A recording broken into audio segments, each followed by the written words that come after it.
बिस्मिल्लाहिर्रहमानिर्रहीम। अस्सलाम वालेकुम वरहमतुल्लाहि वबरकातुहू। खुश आमदीद। मैं हूं डॉक्टर जिलानी। आप देख रहे हैं यूट्यूब चैनल।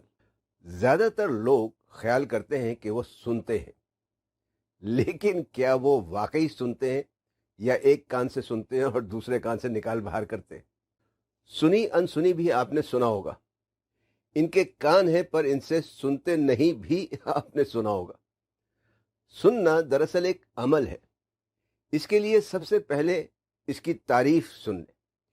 ये तारीफ अमेरिका की एक बैनुल अक़वामी एसोसिएशन बराए सुन्ना या बराए समात की है, जो 1972 में कायम हुई थी। इनका मकसद सुनने की सलाहियतों की तहकीक, तरवीज और तरबियत है।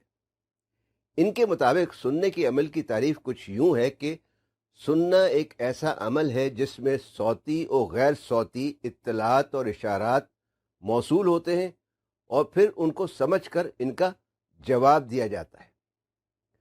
सुनना बाहमी इंसानी मवासलात और शख्सी तरक्की और कामयाबी की सलाहियतों में से एक नहायत अहम सलाहियत है। समात और सुनने में क्या फ़र्क है?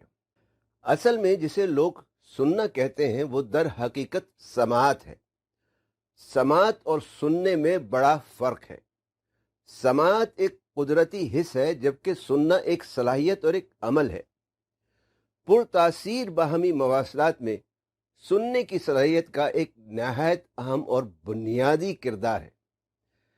अगर किसी की सुनने की सलाहियत कमज़ोर हो तो इसकी समझने की सलाहियत भी कम होती है, जिसकी वजह से पुरतासीर इंसानी मवासलात में बिगाड़ या रुकावट पैदा हो जाती है। समझने की सलाहियत कम होने की वजह से सीखने की सलाहियत भी मुतासर होती है और इसके मनफी असरात इंसान की निजी और पेशावराना ज़िंदगी पर असरअंदाज होते हैं। कहा जाता है कि हम कानों से सुनते हैं, लेकिन दर हकीकत दोनों कानों के बीच में सर है। बैरूनी कान तो हिस्से समात का एक मामूली सा हिस्सा है। होता कुछ यूं है कि आवाज़ की लहरें पहले दरमियानी कान के पर्दे से टकराती हैं, जिसकी वजह से इनमें एक इर्तियाश पैदा होता है। ये इर्तियाशी ताकत कान के अंदरूनी हिस्से में पहुंचकर आसाबी लहरें पैदा करती है। ये लहरें दिमाग के तशरीह और तज्जिया करने वाले हिस्से में जाती हैं, जहां इसे फहम में लाया जाता है, जहां इसे समझने की कोशिश की जाती है। ये वो जगह है जहां सही मानों में समात होती है। गैर सौती मवासलात की मुख्तलिफ अक़साम वाले वीलॉग में आपसे बात हुई थी कि जब आप बोलते हैं तो लोग आवाज़ के साथ साथ आपका लहजा पढ़ते हैं। अल्फाज नहीं बोलते, बल्कि बोलने का अंदाज बोलता है। मतलब यह कि आवाज़ या लहजे की तमाम खुसूसियात और इसके साथ साथ इंसान के चेहरे के तासुरात और दूसरे गैर सौती इशारात सब मिलकर अल्फाज को मानी देते हैं, अल्फाज को मानी पहनाते हैं। अच्छी सुनने की सलाहियत का मतलब है कि आवाज़ के साथ साथ बात पर तवज्जो और ध्यान दिया जाए, इसे इर्तिकाज़े तवज्जो के साथ सुना जाए। ईसाली यानी पैगाम देने वाले को इस बात का एहसास दिलाया जाए कि इसकी बात गौर से सुनी जा रही है। मतलब ये कि ईसाली को किसी किस्म की रसीद मिलती रहनी चाहिए।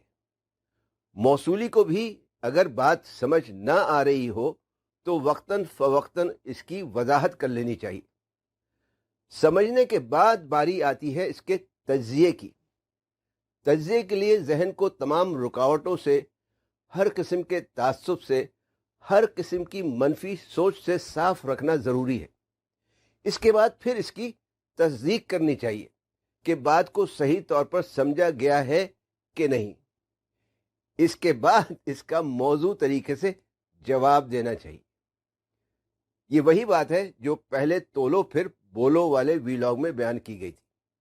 अगर आप सुनने की सलाहियत बेहतर करना चाहते हैं तो इस चैनल पर दिए गए सुनने की सलाहियत बढ़ाने के नुस्खे सावित्री का इस्तेमाल करें। अगले वीलॉग में इंशाअल्लाह पुरतासीर बाहमी इंसानी मवासलात के तीसरे नुक्ते पर बात करेंगे। वीडियो देखने का शुक्रिया। पसंद आई हो तो लाइक, कमेंट, शेयर और सब्सक्राइब ज़रूर करें। दुआओं में याद रखें। फ़ी अमानिल्लाह।